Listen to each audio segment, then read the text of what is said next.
Almost 4 decades ago, the EPA discovered that lead in gasoline was hazardous to the public, and they were all like, "Get the lead out!"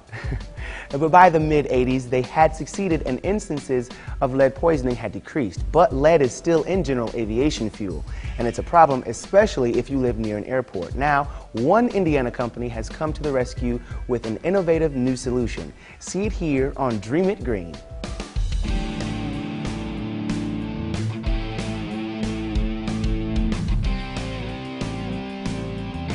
Sustainability without sacrificing range or cost.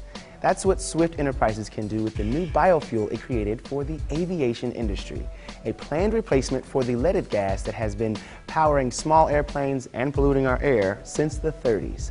To find them, we're headed out to Purdue Research Park, a small business incubator in West Lafayette that has become a hotbed of talent and innovation.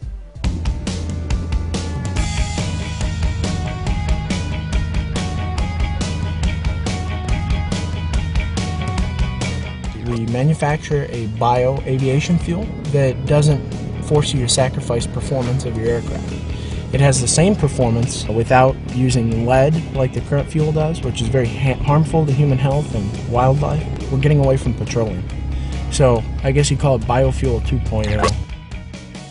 The EPA has been doing the research, and they found that yes, lead emissions are harmful to human health, especially to children. There's a lot of developmental issues that come up when you start breathing in the lead particulate that comes out of the exhaust of an airplane.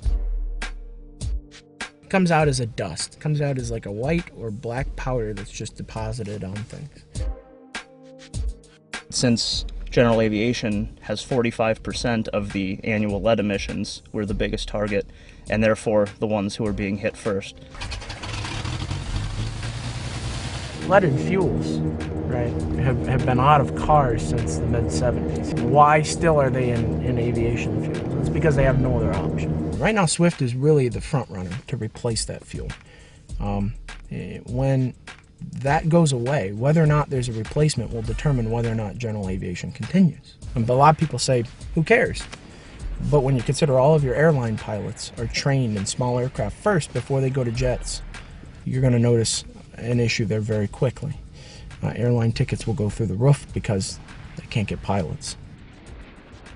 The main crop we're looking at is sweet sorghum because of the high sugar content that it brings over something like corn, and also sweet sorghum, it doesn't dig into the food supply. John and PJ are fueled by their love of aviation, but they also need a strong foundation in both chemistry and mathematics. Today they have advanced degrees, but they got them in bite-sized chunks by completing internships at Swift and getting 2-year associate degrees.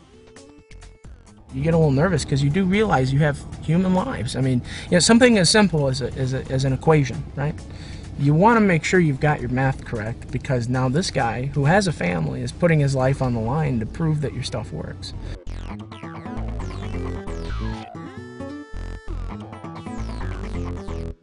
Swift is doing amazing things for aviation, and they're doing it right here in Indiana. And like the man said, they're not alone. There's so much innovation going on right here in our state's green industries, and if you want to make a difference, the time is now.